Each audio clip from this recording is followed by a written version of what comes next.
नमः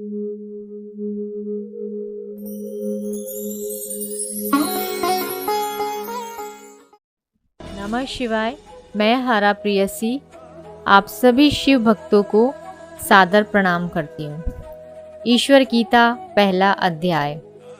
ईश्वर शिव तथा ऋषियों के बीच संवाद में ईश्वर गीता का उपक्रम। ऋषियों ने कहा, सूत जी, आपने स्वयंभू मनवंतर की सृष्टि, तदुपरांत इस ब्रह्मांड का विस्तार और अन्य विभिन्न मनवंतरों के विषय में भली भांति बतलाया तथा उन मनवंतरों में धर्मपरायण ज्ञान योगी वर्ण धर्म के अनुयायियों के नित्य आराध्य ईश्वरों के ईश्वर देव का भी वर्णन आपने किया। इसी के साथ ही आपने संपूर्ण संसार के दुखों को नष्ट करने वाले एकमात्र ब्रह्म विषयक उस उत्तम ज्ञान का भी वर्णन किया, जिसके द्वारा हम उस परम तत्व को देख सकते हैं। हे प्रभु, आपने साक्षात नारायण कृष्ण द्वैपायन व्यास जी से तत्व ज्ञान प्राप्त किया। इसलिए हम आपसे पुनः पूछते हैं। मुनियों के उस वाक्य को सुनकर पौराणिक सूत जी ने प्रभु कृष्ण द्वैपायन का स्मरण कर कहना प्रारंभ किया। इसी बीच कृष्ण द्वैपायन व्यास स्वयं वहां पहुंच गए, जहां श्रेष्ठ मुनिजन यज्ञ कर रहे थे। कृष्ण मेघ के समान भृति वाले तथा कमल पत्र के समान नेत्र वाले उन वेद के विद्वान व्यास जी को देखकर श्रेष्ठ द्विजों ने उन्हें प्रणाम किया। रोमहर्षण सूत जी ने भी उन्हें देखकर भूमि पर गिरकर दंडवत प्रणाम किया और गुरु की प्रदक्षिणा कर हाथ छोड़ते हुए उनके पार्श्व भाग में खड़े हो गए। महामुनि व्यास के द्वारा आरोग्य के विषय में प्रश्न पूछे जाने पर उसका यथोचित उत्तर देकर शौनक आदि महामुनियों ने व्यास जी को आश्वस्त किया तथा उनके योग्य आसन उन्हें प्रदान किया।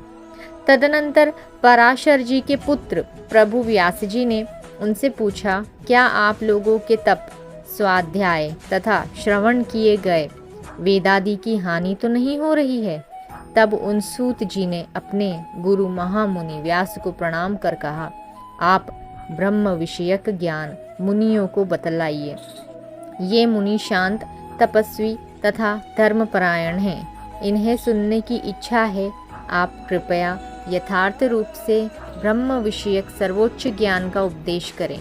मोक्ष प्रदान करने वाले जिस दिव्य ज्ञान को आपने मुझे तथा पूर्व काल में कूर्म रूप धारण कर विष्णु ने मुनियों को बतलाया था, इस समय आप उसी ज्ञान का उपदेश दें।